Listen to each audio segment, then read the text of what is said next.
She's way more, even by default, she's way more powerful. She's much more faster. She's much more precise. There's a couple of things like that. She can disappear in the jungle. She understands more the world and becoming one with it. And in terms of the skill progression, you can also, as a player, want to choose what type of very experienced Lara you want. It could be more about the exploration. Could be more about the combat, the stealth.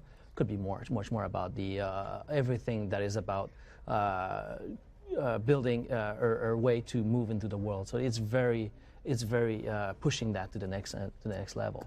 But what if I'm not like the best at stealth? Can I still run in akimbo guns, just take fools out? Absolutely. So we love to give players options. So you can still go in what we call the assault style of gameplay, and Lara's more proficient that way, and you have more options. But for the players that want to go more stealth, you can play that way as well. And one of the things that I really like is we allow a lot more flexibility going between the two. So in previous games, once you were in stealth, and then, as we call it, the bubble popped, and you were now in assault, like they knew where you were, you couldn't ever go back to stealth. But we've changed the game, overhauled the AI, so enemies will eventually stop looking for Lara. You can disappear up into the canopy, you can, evade them, and then re-engage on stealth. We look at it as Lara's becoming one with the jungle. And so she is striking and then disappearing like the jaguar. So she can use stealth to whittle down their numbers, or she can go in guns blazing but then disappear and they say, where is she, where is she? So it's really about showing Lara, realizing that she is outgunned and outnumbered by Trinity, using the jungle against them, and she is the one that is taking control of the combat and dealing out the damage, dealing out the fear on her terms. That was a really awesome shot. I'm just watching this gameplay. I'm so excited to finally get my hands on this. So we're seeing Lara has her trusty bow again. We're seeing, is she going to have her trusty ice pick I see with her? Can you tell us a little bit more about the mechanics of the game, fighting, combat? Yes, what we'll be seeing? Yes, we push a lot. Okay, Lara, she's very smart. What she does is very smart. So when she goes into an environment, whatever it is for combat or anything else, she can be analyzing it and using it at her own advantage. So the things that here for the trusty bow, whatever it's a weapon, or now we have like this machete type of weapon, she uses very efficiently. So the thing for us that is very important when we're looking at all the arsenal that she has, it's all about, looking at the world as a puzzle and using, so a lot more option this time around. So you're getting to whatever it's assault, like we're talking about, or the actual stealth. It's looking at the world and knowing like, okay, now I could basically use that or do that. So this is way more important that the type of arrows also you're going to use, you can instill fear with them.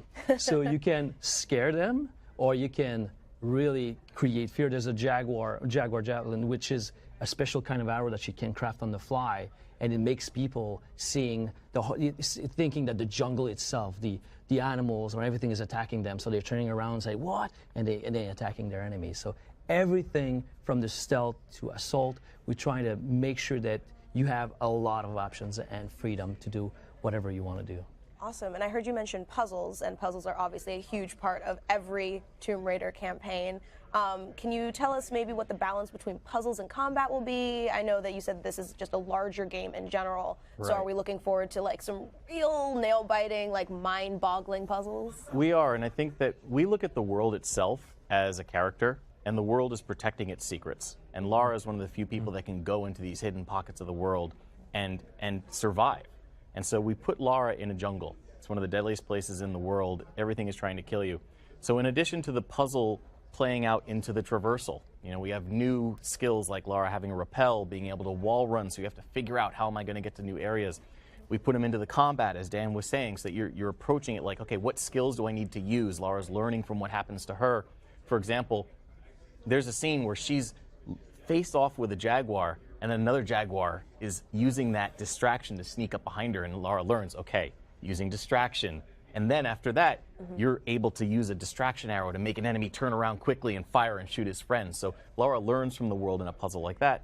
And then, of course, the best way that we represent it is with tombs. And they are more than ever, they're bigger than ever, they're more deadly than ever, because again, this is the Maya apocalypse. Lara is racing against Trinity to try and save humanity. I mean, Trinity wants to remake the world in their image, and Lara, especially since she partially caused this by taking an artifact, a little bit rashly, she feels the responsibility to make things right again. So going into these tombs, a place that celebrated death, a place where everything inside, the traps, the puzzles are all meant to kill you, this is where we really put those brain teasers to great effect. And I think one of the things that's really exciting about this, something our fans have been asking for, we've changed the difficulty now. So you can set on 4 different options how you want the difficulty. Yes. So it's not just that you change the difficulty and everything scales back.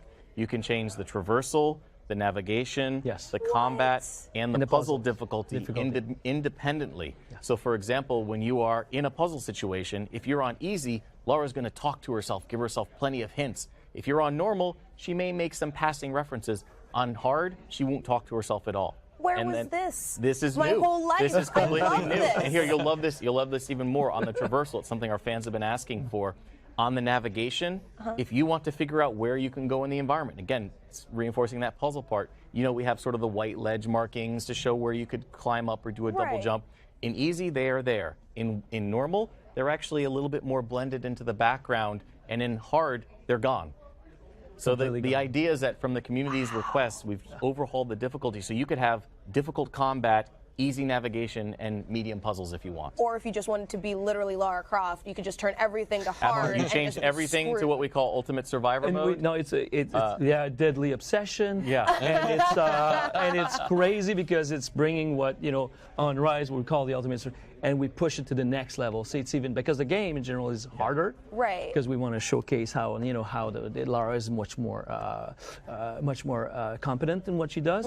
But you have this deadly obsession. We call it deadly obsession because you have to be obsessed to put it that level. Yeah, it means that you can only save. The game only saves at campfires. Yes. No health regen. Enemies are much harder. They have body armor. They have no more UI. weapons. You have less weapons. It costs you. It actually costs you resources to make a campfire so you can save the game. It's hardcore. I can't wait to play that for 10 minutes and then realize I'm not good enough and turn that back off. That sounds extremely hard.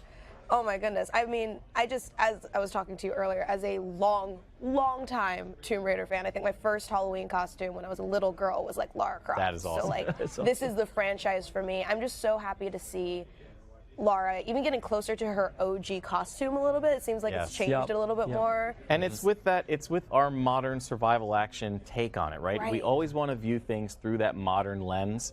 So we're going to give you a little bit closer to the teal tank top. We're going to give you a little bit closer to the leather gloves. But we're doing it through our lens because this is still Lara Croft.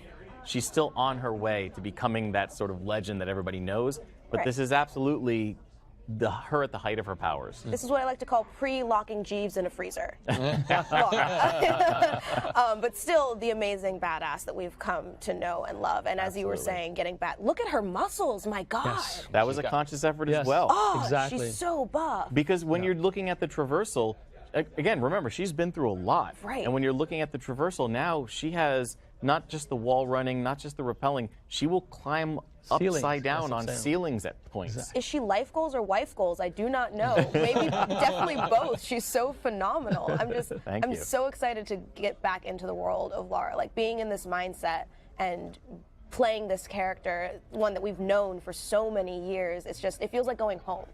And to know that so much passion and love is being put into it, listening to the community to make it even a harder game, to add more just challenges, more tombs, more puzzles. It's like, this is everything a gamer could want. Well, thank you. I really appreciate that. And we look at it as it's a little bit of something for everyone, because if you have been there from the beginning and you've seen the origin story, this is absolutely coming to fruition. This is how does Lara finally resolve this? How does she, and the shadow speaks to that, like the word shadow with the eclipse, with stepping out of your father's shadow, with the shadow side of herself, of the fact that a Tomb Raider, being a Tomb Raider, casts a long shadow. Like all of these things are in the world, but at the same point, if you haven't played the game before, this is the point to jump on, because this is where we just ratchet everything up to 11. These are the world stakes of it's the Maya apocalypse, and Lara is racing that ticking clock to stop it. So we think that fans will absolutely see this as a culmination.